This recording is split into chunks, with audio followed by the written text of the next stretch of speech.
dalam satu penjelasan keterangan yang begitu bagus. Barang siapa yang di harinya dia di atas petunjuk hidayah Allah,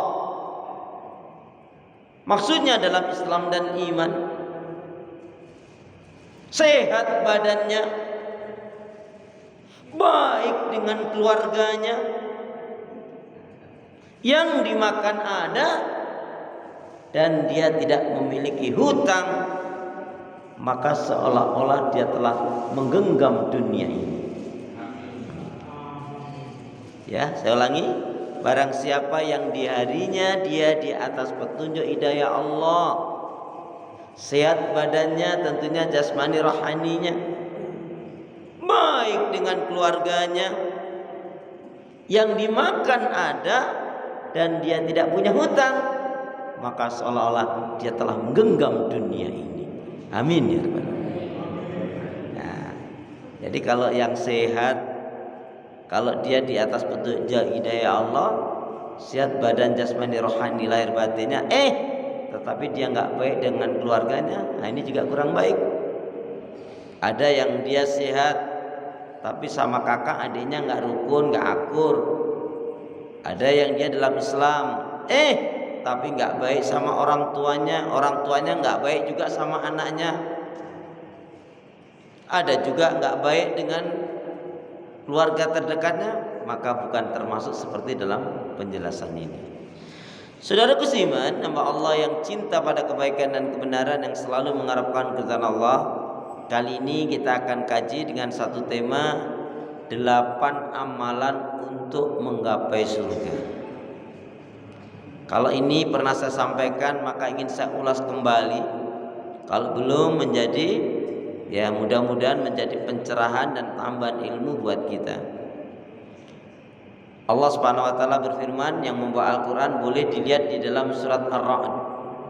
Surat Ar-Ra'd surat yang ke-13 dari ayat yang ke-20 sampai ayat yang ke-23, boleh juga dibaca sampai ayat yang ke-24-nya.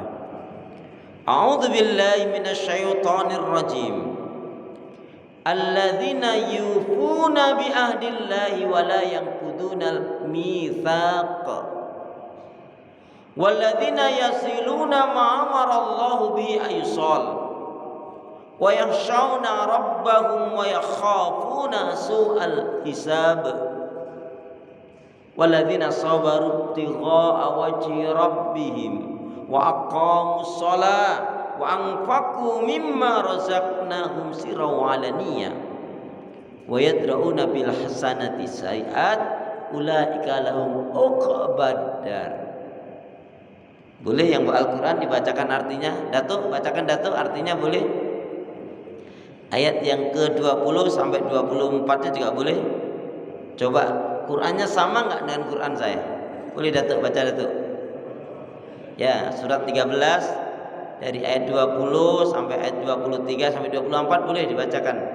Ini ayat ini ada menjelaskan ada 8 amalan untuk menggapai surga. Yaitu orang yang memenuhi janji Allah dan tidak melanggar perjanjian, dan orang-orang yang menghubungkan apa yang diperintahkan Allah agar dihubungkan, dan mereka itu takut kepada Tuhannya dan takut kepada hisab yang buruk.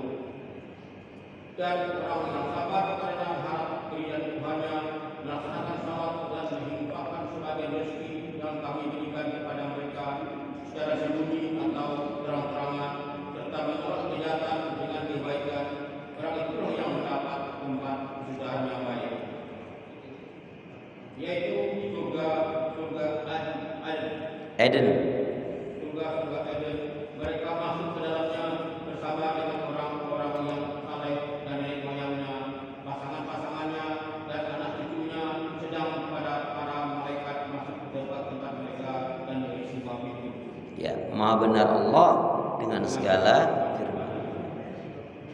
Ada 8 amalan untuk menggapai surga. Maka ketika ayat ini dibacakan oleh Rasulullah, Masya Allah, sahabat Nabi suka cita gembira ria. Dan kalau kita simpul